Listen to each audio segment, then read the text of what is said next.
My name is Brian Sharp, and I work for Oculus, actually, like literally just down the street. I'm the project director for a project called Medium, which is a sculpting application for the Rift and the touch controls. So I think this is kind of, I mean, it's interesting. I think mine is not the only talk tonight that's going to be about kind of like design conventions and kind of where we are. It feels like a good time to talk about this. In Oculus Connect 2, which was about a year and a half ago, I gave a talk with Medium's lead designer, who is Lydia Choi, and we talked a bunch about the design of Medium up until that point. And at one point, I was talking about how we have this rich set of conventions for windowed operating systems, right? From like a UX design perspective, we understand how to do things on a monitor, like stacking two-dimensional things on top of each other, right? Like that's what windows are, and people, like everyone understands when they look at, monitors or windows on top of each other, what that means, how you work with those. We also understand how modes work and how to have multiple modes. This was a screenshot of Photoshop showing like you can have a bunch of different modes available. We know how to enter and exit them just by moving the mouse cursor over them, and how we don't know a lot of this stuff for VR, right? And back then, my statement was like, hey, we need everyone to join in and help and figure out these conventions. So it's been about a year and a half, and this talk is about how my thinking has evolved and how I don't think that that's actually going to happen, right? I don't think we're going to standardize on those conventions, at least not anytime soon, and I actually think it's a good thing.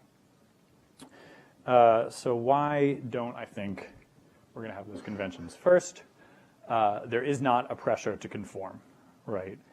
On windowed operating systems, the overall aesthetic experience is the aesthetic of the windowed operating system itself, right? Like this is like, I've got Photoshop and Spotify open and Visual Studio, and they each have different color schemes, but by and large, they look very consistent. They use common controls.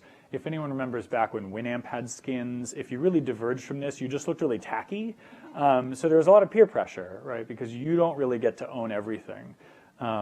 With rare exceptions like full screen games that I think actually share some of the qualities I'm going to talk about, which is that in VR, you own, this is just a screenshot of Medium, and like, this is all you see, right? There's not a lot of clutter, there's nothing else. And specifically, there's no other applications running simultaneously with you. So I think that until that occurs, right, until it is the case that you can be running multiple VR applications simultaneously sharing a 3D space, there really isn't a lot of pressure to conform in terms of design when instead you have the opportunity to do kind of the best thing for your application. So then comparing instead of to windowed operating systems to the real world, there's a lot of pressure to conform in the real world, and it's essentially economies of scale, right? To make a new light switch, you have to spin up a production line at an actual factory and make dies and molds and all this stuff, right? And it costs a lot. And so if you don't have a really good reason to do that, generally people don't. In VR, since everything is digital, right, it doesn't cost you anything to duplicate something a million times. And so again, we don't have some of the same pressures the real world has. So that is saying that we won't standardize on conventions because there isn't pressure to conform. I would argue there's also good reasons not to conform. So I think I tend to compare VR more to real reality these days than windowed operating systems. I think it's a better comparison. But I think it's interesting, right, that VR is neither a superset or a subset of real reality, right, to kind of oversimplify it. Some things are better in VR and some things are worse. The obvious thing from a UX perspective that we do not have in any VR system is real haptics, right? We have maybe rumble in controllers. But when I say haptics, I mean not just the ability to exert resistance on motion, but also texture, temperature, the sensation of mass, like all that stuff, right? And if you look back at these guys, right, an enormous amount of design wisdom goes into creating, I mean, there's, entire industries for color, finish, and material. I mean, like industrial designers spend a ton of time on little detents for clicks of knobs, like everything that's a haptic experience that you're having. And we have almost literally no way to replicate that in VR right now. We also don't have as much space, right? Even in the largest room scale setups, if you think about a real workspace in the real world, I'm thinking, a home or a restaurant kitchen, a sculpting workshop, a garage where you're working on your car, you tend to have these kinds of zones where your inner loop is kind of, within arm's reach, and you can take a few steps to get other things. But there's like a walk-in fridge 25 feet that way. There's no VR installation and no viable development strategy that involves assuming anyone has that much space, right? But VR also has advantages in the sense that objects in the real world have to collide with each other, and in VR they can or they can't. Objects in the real world tend to have fixed mass because of physics, and in VR they can be whatever you want. And then also there's physical mechanisms in the real world that constrain size. Like you can't miniaturize a table saw because it has to be a table saw, right? Like it has to work. In VR you tend not to have those constraints. So I think a lot of this complicates things. The fact that VR and the real world have like overlap, but neither is a subset of the other. Which kind of leads me to my conclusion, which is the overall message of this talk is don't worry about reinventing the wheel, right? Not only do I think it's inevitable, but I think it's actually a good thing. It makes a lot of sense for everyone to play as many VR experiences as they can, so you know the state of the art. But then from there, the goal, I think, is to do the right thing for you. So I wanted to talk about this. I'm also aware that I ran long in rehearsal, so I'm going to, if I'm talking fast, that's why. I wanted to talk about something fundamental enough that you would imagine it might be something we would standardize on, which is how do you manipulate objects? For any looking glass knowledgeable people in the room, I was going to call it frobbing, and then in testing, nobody knew what frobbing meant, so the looking glass lineage, unfortunately, may be dead there, but frob is the right word for this, but I'll call it manipulate. So you know, from just like a design standpoint, you have entities. Entities are things that have a position, an orientation, and sometimes, but not always, a visual representation, right? And they need to be interactive, and they need to afford interaction. And so the design problem would be, how do you have entities in the world that are interactive and afford it? That seems so basic that that's the kind of thing you would assume we would standardize on.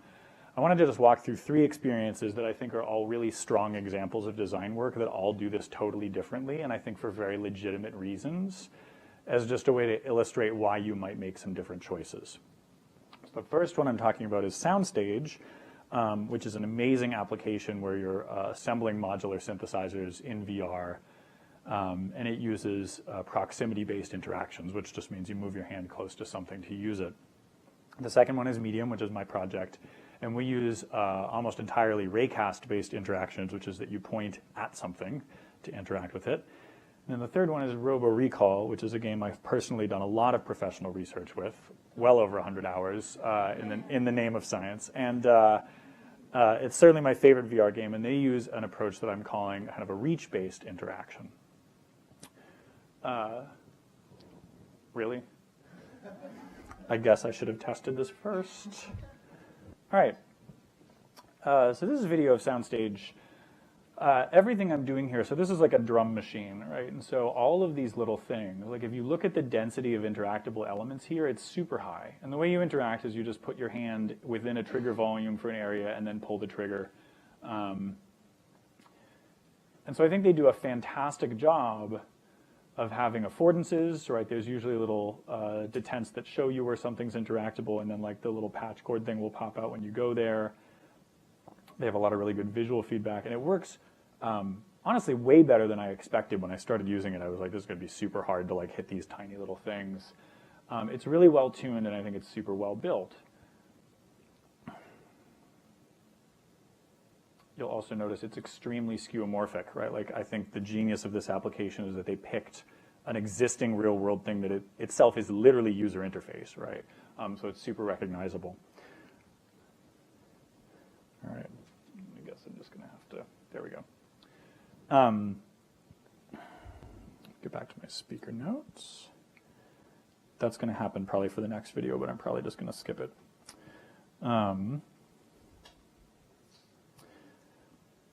Right, so the good things about proximity-based interactions, as you saw in the video, right, it leverages the affordances that we know from real life because you're reaching your hand to something to use it, which is what you do in the real world.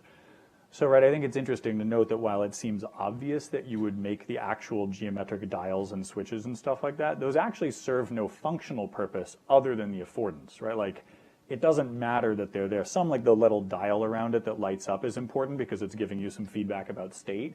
But you could do it without the dial, it's just that then you wouldn't know what it was. So in some ways they're kind of this funny anachronism because they're referring back to the real world, but it makes it super discoverable. And Another more subtle thing about proximity-based interaction is it doesn't matter which way your hand is facing, right? Which it does matter in the other two that I'll talk about, right? You can grab a patch cord output on the back of something that's facing away from you just by putting your hand within the trigger volume. And so I think the strongest thing about proximity-based interactions is they allow for the highest spatial density of interactive elements, right? Like you really could not cram more interactive elements into a space than they have in that drum machine, right? Like it's totally bonkers, and it works super well. The biggest downside to proximity-based interactions is you can only interact with things if you can reach them.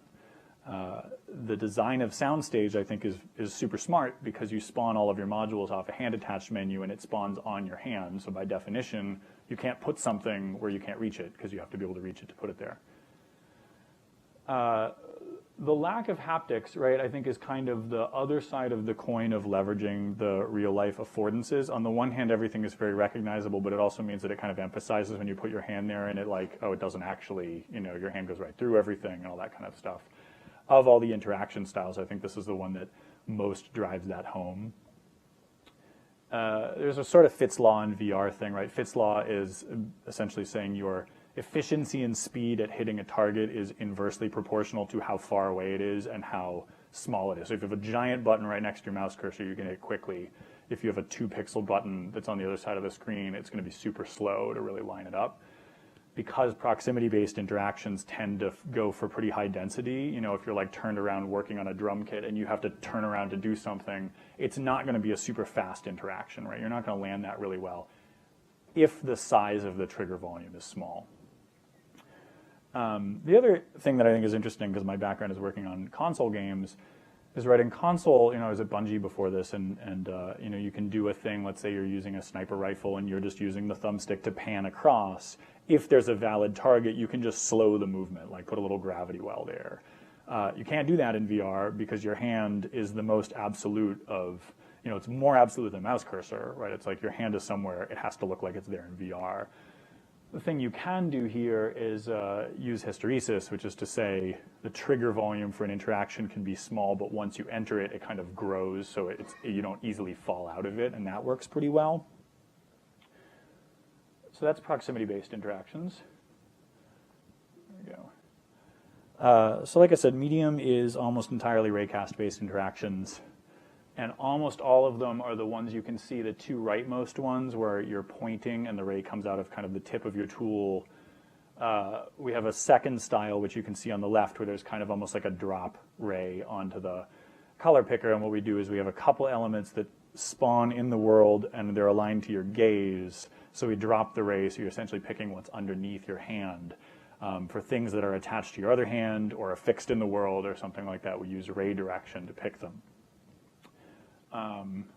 You're not going to watch this video because I don't want to do that again, but it was a video. You can kind of see, it's like a security problem. You can see the first frame. I'm pointing at a spotlight, right? So we have a spotlight that's fixed, or not fixed in the world. The point is you can move it, but obviously you often want to put it in places that are nowhere near you because you're trying to side light. You know, a lot of sculptors will grab the light and move it so they can see the specular highlight move across the surface because it tells them a lot about the curvature. We do a thing, medium is more stateful than a lot of applications, so we do selection with raycast, and then having selected it, we have some conventions, because when you select something at distance, you can't show a lot of little doodads on the object itself. So the app has conventions around you move, no, screw it. All right. So you click to select the light. Having done that, you now have contextual actions that will move it. And then the same settings button that works on everything else will bring up parameters for the light, like color and stuff like that, so that you can do it at distance.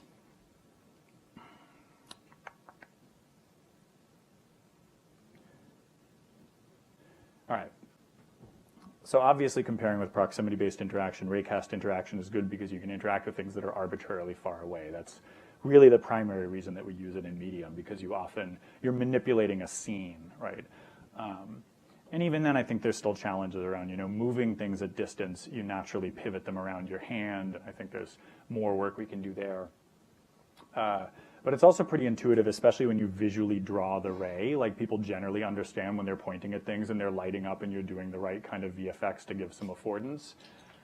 Also compared to proximity-based interactions, it requires less motion, which is good for two reasons, right? It can be more ergonomic, right? Like you aren't constantly grabbing all sorts of stuff all over the place, which frankly as soundstage is aesthetic and it feels super good. But for medium, a lot of people use it for long periods of time for sculpting, and we want them to just be able to sit in a chair with their hands kind of in their lap and not have to be like, you know, your shoulders get super tired if you do that.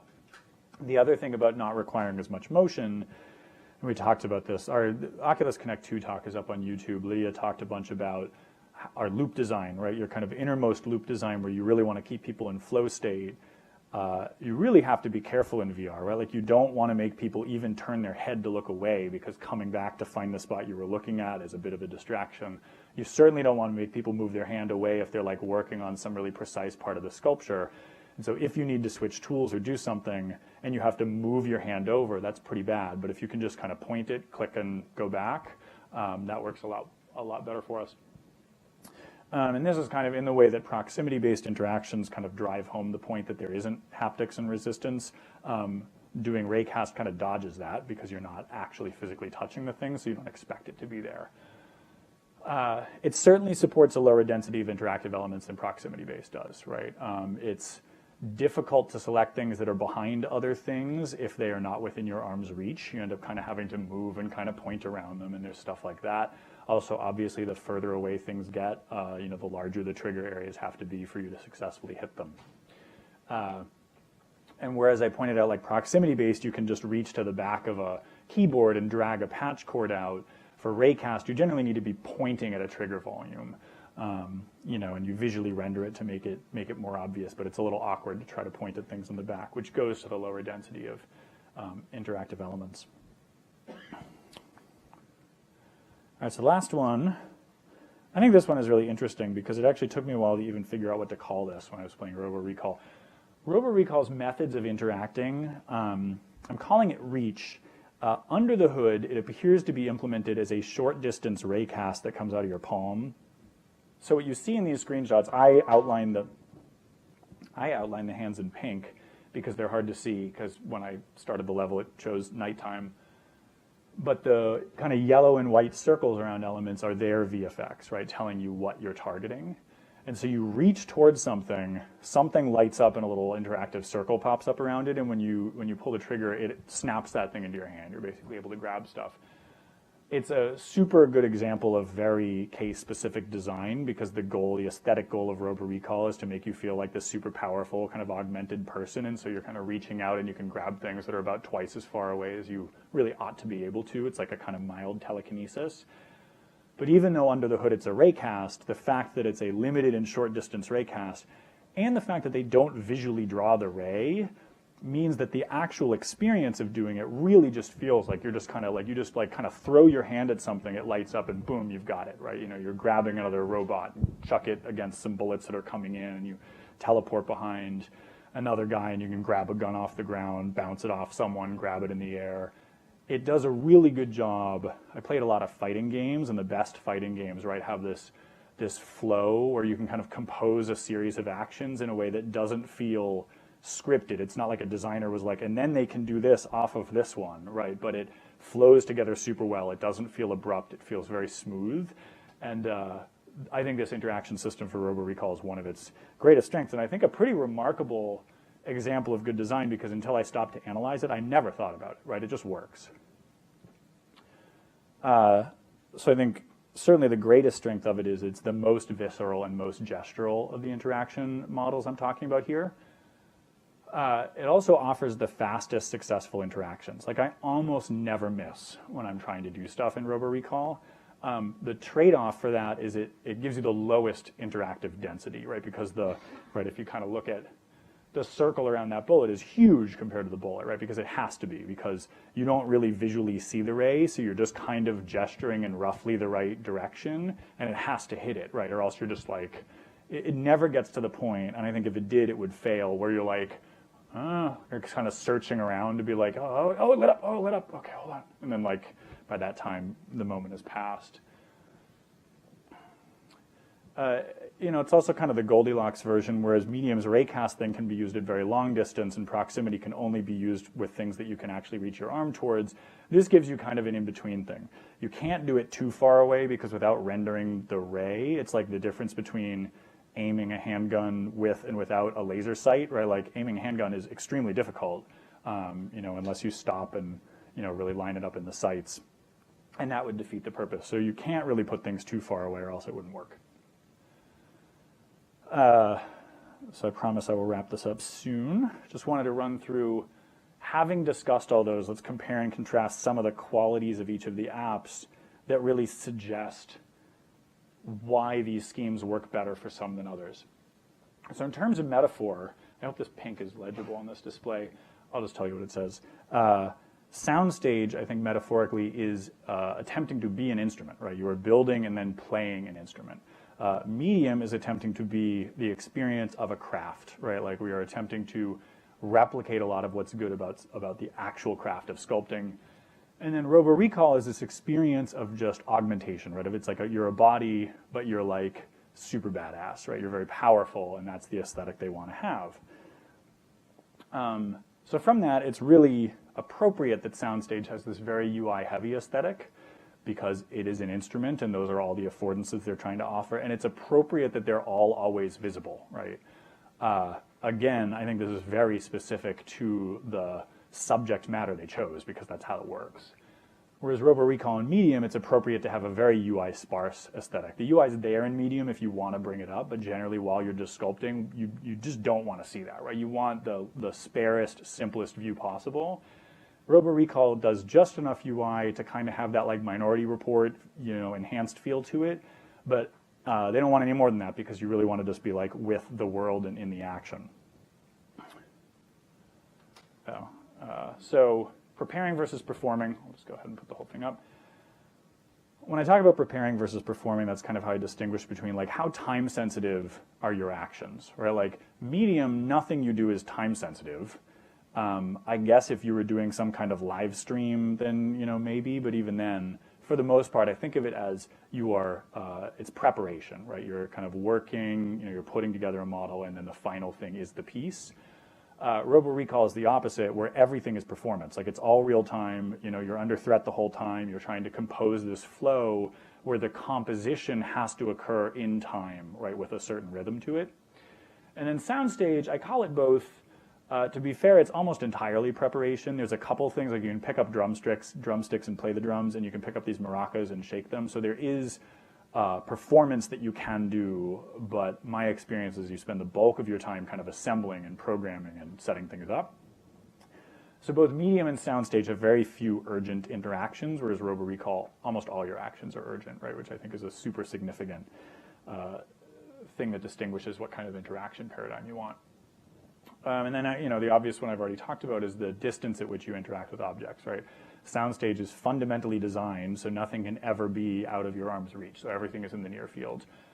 Robo-recall, there's plenty of stuff far away from you, and you occasionally interact with it in the sense that you shoot at it, but everything you interact with in any more sophisticated way is only in the midfield, right? Because you aren't ever under threat by something that's super far away, unless it's a threat you deal with by shooting.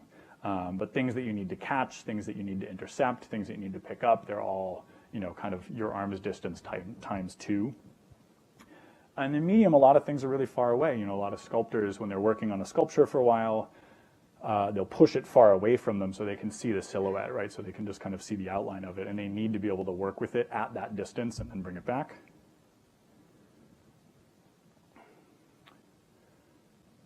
So yeah, I kind of just talked about this, that in Soundstage, it's a fundamental quality of the design. The other thing about robo-recall is every time you interact with something in the midfield, it immediately pulls it close to you, right? There's no world in which, in robo-recall, you're interacting with something that's 10 feet away from you and leaving it 10 feet away from you. Like, everything you do is essentially telekinetically pulling it towards you. So I figured I'd wrap up just with a quick kind of throwback to the academia. Christopher Alexander, in Notes on the Synthesis of Form, talks about how, I always remind myself, I think this is like absolute first principles of design work. Like, design is an attempt to create a form that fits in a context. Like, that's it. Like, that's all you're doing. he goes on to point out that usually the context is not easily enumerable, because if you are, if it is, you're not doing design, you're doing math, right? If it's like solve this super well-defined thing. Instead, it's usually a bunch of constraints that you can't quite exhaustively list, and some of them are mutually exclusive and all this. But that's always your work, right? You're making a puzzle piece that fits into a whole shaped like that puzzle piece. I think in some way the bad news is don't expect any clear conventions on the one true way to do any of this stuff. This is so fundamental, and I think all three of these experiences do it differently in totally merited ways. But I think the good news about that, right, to flatter myself a little bit, the experience of sculpting in medium in VR in a way is quite a bit more profound than the experience of sculpting in a window on a monitor, right? Like you're in there, you're inhabiting this space. It's the substance that really you can have an intimate relationship with and all this. And I think that's true of all these VR experiences, right? The richness that you're able to get out of them is concomitantly higher. And I think that's why we aren't seeing these conventions emerge, because there's really legitimate reasons to do things differently. So I hope this is helpful food for thought. Thanks so much, guys.